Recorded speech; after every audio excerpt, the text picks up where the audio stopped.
सार वचन राधा स्वामी वार्तिक भाग दूसरा वचन 106। जैसे पपिया स्वाद की बूंद के वास्ते तड़पता है और मालिक उसकी तड़प को सुनकर मेघ को हुक्म देता है कि अब जाकर बरसो और उसकी तड़प को बुझाओ, तब मेघ आनकर बरसते हैं। इसी तरह से जो नाम रूपी अमृत की प्यास रखते हैं और उसकी प्राप्ति के वास्ते तड़प रहे हैं, उनकी तड़प को सुनकर मालिक अंतर्जामी सदगुरु को हुक्म देता है कि तुम जाकर उन जीवों की तड़प को अमृत रूपी वचनों से बुझाओ। तब सदगुरु प्रकट होते हैं और अमृत रूपी वचन सुनाकर जीवों की तड़प को बुझाते हैं। मालिक आप उनकी आग को नहीं बुझा सकता है। इससे सदगुरु की महिमा जबर है और बड़भागी वही जीव हैं जिनको सदगुरु वक्त के मिल जावें और उनके ऊपर निश्चय आ जावे, उन्हीं की नरदेही सुफल है। वचन 107। शब्द द्वारा यह जीव बंद में आन पड़ा है और जब तक शब्द भेदी गुरु उसको नहीं मिलेंगे तब तक अपने निज स्थान को नहीं जावेगा, क्योंकि शब्द के ही रास्ते से यह चढ़कर पहुंच सकता है और कोई रास्ता इस बंद से निकलने का नहीं है। वचन 108। बाजे लोग सत्संग में आते हैं पर कपट लिए हुए आते हैं। बाहर से बातें बहुत बनाते हैं पर अंतर में उनके भक्ति जरा भी नहीं है। सो यह बात नामुनासिब है। संसार में चाहे कपट से बरते पर सदगुरु के संग निष्कपट होकर बरतना चाहिए। चाहे थोड़ी प्रीत होवे पर सच्ची होवे तो एक रोज पक जावेगी और मालिक प्रसन्न होगा। और कपट की भक्ति चाहे जितनी करो कबूल नहीं होती है। वचन 109। जब आंधी का गुबार होता है तो कुछ नहीं दिखता है। इसी तरह पंडित तो भिखों को, जिनको संसार परमार्थी और बड़ा जानता है, उनके लोभ रूपी गुबार अंतर में छा रहा है। उनको बिल्कुल खबर नहीं है कि परमार्थ किसको कहते हैं। उनसे मालिक कैसे राजी होगा। इस वास्ते वह और सब उनके सेवक 84 जावेंगे। वचन 110। उपदेश करना दुरुस्त है पर निरपक्ष होकर करना चाहिए, क्योंकि पहले पहचान नहीं हो सकती कि संतों के उपदेश का अधिकारी कौन है, पर उपदेश करने से पहचान हो सकती है। जो अधिकारी होगा वह वचन को मानेगा और जो अधिकारी नहीं है वह तकरार और बात करेगा। इससे पहचान हो जाएगी, फिर उससे हट करना नहीं चाहिए।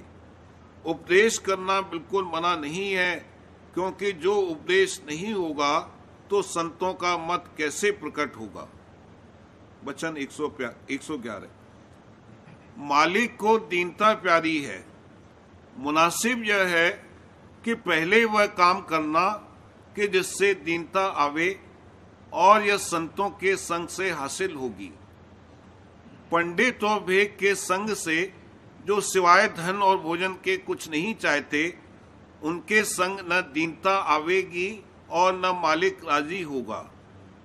जिसको यह बात हासिल करनी मंजूर होवे, उसको चाहिए कि अपने वक्त का सदगुरु तलाश करके उनकी भक्ति करे, तब मालिक राजी होगा। और जब तक संत दयाल न मिले तब तक किसी को अपना गुरु न बनावे।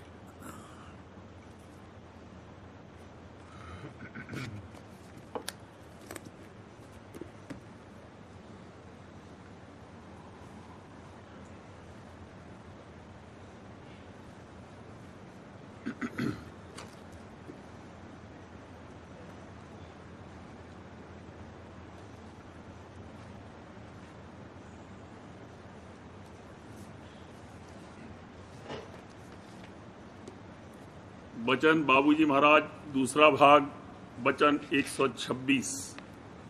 आगरा 19 दिसंबर 1937।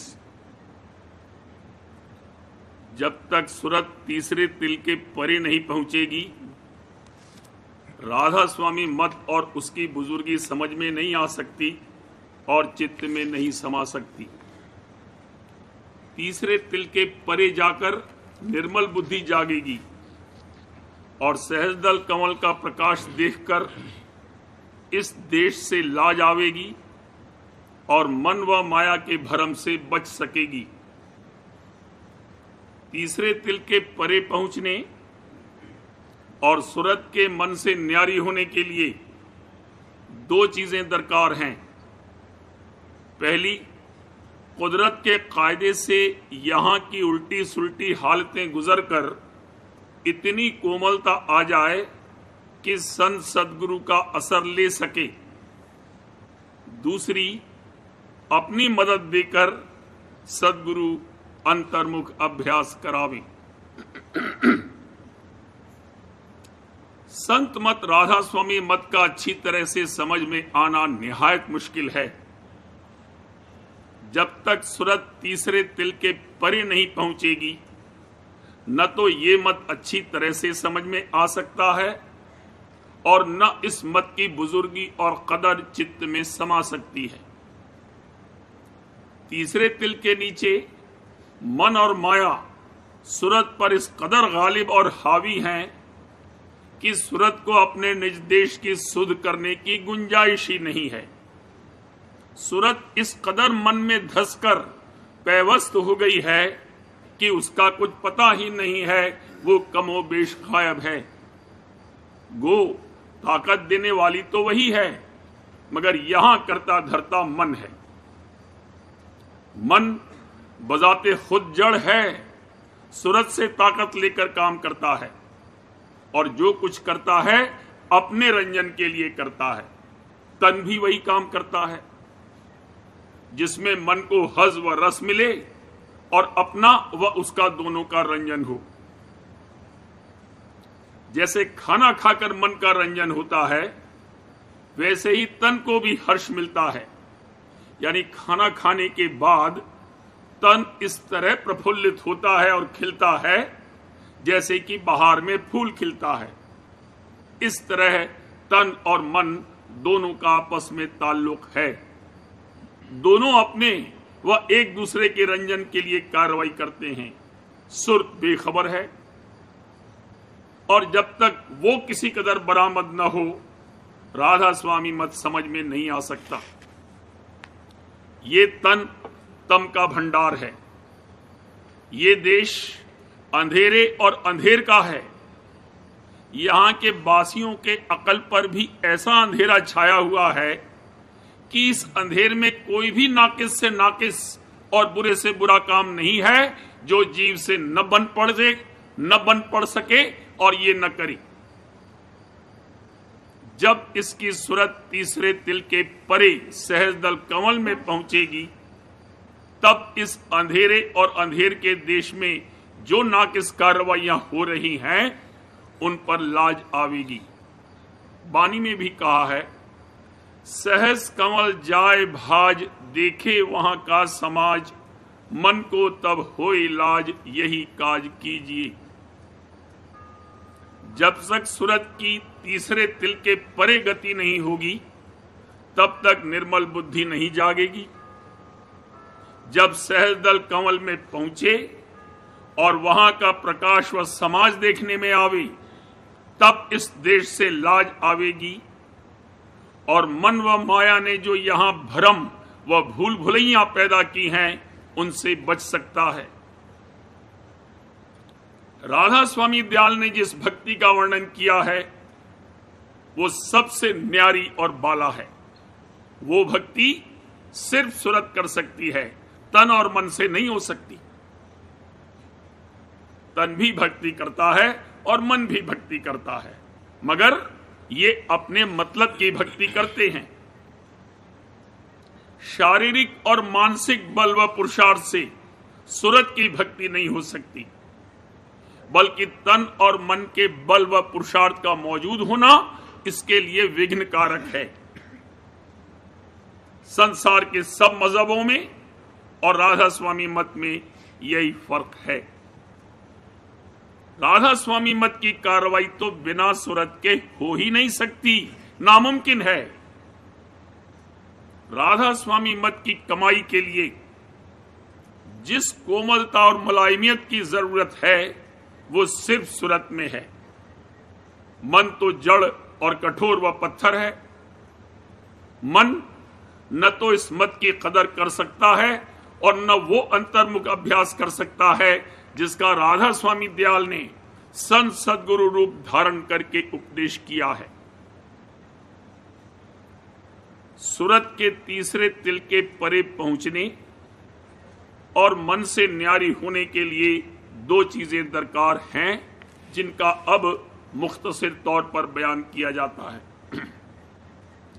पहली तो ये कि कुदरत के कायदे के मुआफिक इस पर गर्म व सर्द, सख्त व मुलायम और उल्टी व सुलटी हालतें इस कदर गुजर चुकी हों कि इसमें इतनी कोमलता आ जाए कि ये संत सदगुरु का असर सरी तौर पर ले सके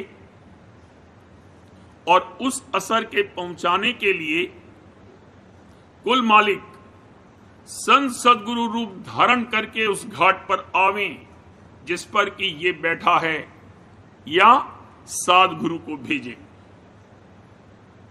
दूसरी ये कि अपनी मदद देकर संत सदगुरु अंतर्मुख अभ्यास करावें।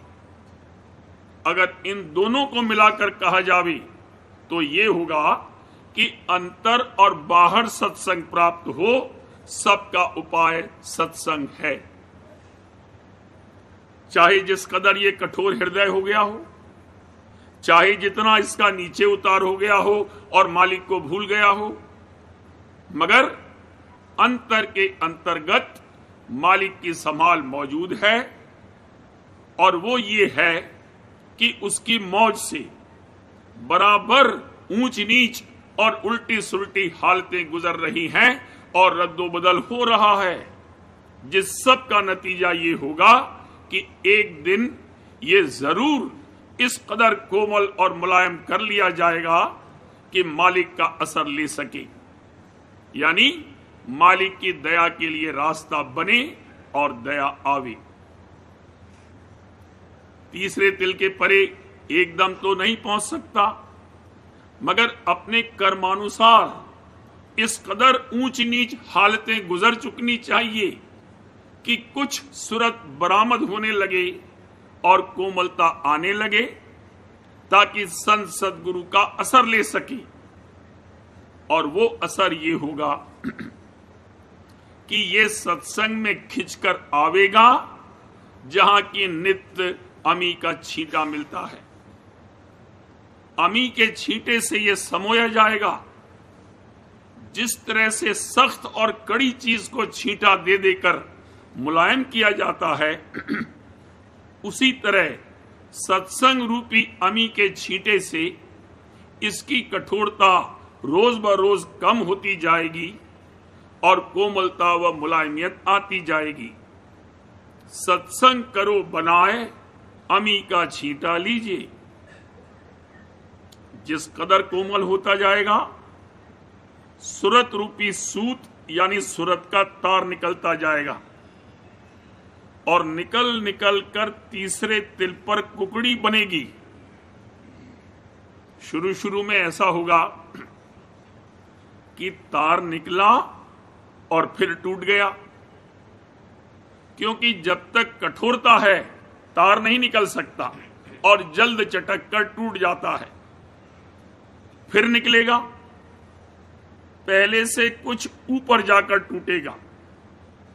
इस तरह बार बार टूटते टूटते और निकलते निकलते दया से एक दिन सब कठोरता जाती रहेगी, कोमलता आ जाएगी और सूरत का तार निकलकर तीसरे तिल पर पहुंच जाएगा। तब ये सूरतवंत होगा। जब तीसरे तिल के परे गति होगी, तब संतों ने जो अंतर्मुख अभ्यास का उपदेश किया है वो बन सकेगा और तभी सत्संग का प्रकट फल देखने में आवेगा। मगर तीसरे तिल पर अंकुड़ा लग जाना पहले जरूरी है, यानी कुछ सूरत अंग बरामद होना चाहिए, चाहे थोड़ा ही हो, क्योंकि उस शब्द की धार से जिसने यहां आकर रूप धारण किया है सिर्फ सूरत ही ताल्लुक पैदा कर सकती है, और वही सत्संग करेगी, उपदेश सुनेगी और समझेगी। जिनकी सूरत नहीं बरामद हुई है वो अभी राधा स्वामी मत में दाखिल नहीं हुए हैं। किसी वक्त में खेल खिलवाड़ और खातिरदारी भी की जाती है, मगर हमेशा यही चीजें मांगना और पसंद करना मुनासिब नहीं है। जिसका ये हाल है कि जहां खेल खिलवाड़ और खातिरदारी बंद की गई या मौज से मन और मोह पर चोट पहुंचाई गई तो रूस कर अलग जा बैठे और निंदा करने लगे, वो सूरतवंत नहीं है। मनाने पर मान जाते हैं और फिर आ जाते हैं, लेकिन ये समझ लेना चाहिए कि अगर ये हाल है तो अभी कोमलता नहीं आई है, अंतर में कठोर वज्र और पहाड़ पड़े हैं। ऐसे जीवों के लिए ही कहा है कि वो सत्संग करते हैं और फिर नहीं करते, यानी बैठे वचन सुनते नजर आते हैं लेकिन मानने के लिए नहीं सुनते, दर्शन करते हैं और फिर नहीं करते। असल में उनको दर्शन होते ही नहीं है। सूरतवंत वो है कि उस पर चाहे जैसी हालत बीते और चाहे कभी रूस भी जावे, मगर अंतर में जो मालिक का आसरा और शरण ली है वो कभी न छोड़ी। ऐसे जीव अपनाए हुए हैं, वही सत्संग और दर्शन करते हैं, उन्हीं को दर्शन होते हैं। किसी को निराश नहीं होना चाहिए। जो सुरते यानी जीव सत्य देश से आए हैं सबका उद्धार होगा। जो जहां से उतरकर आया है उसके परे पहुंचाया जाएगा और सत्य मुक्ति व मोक्ष और शांति बख्शी जावेगी।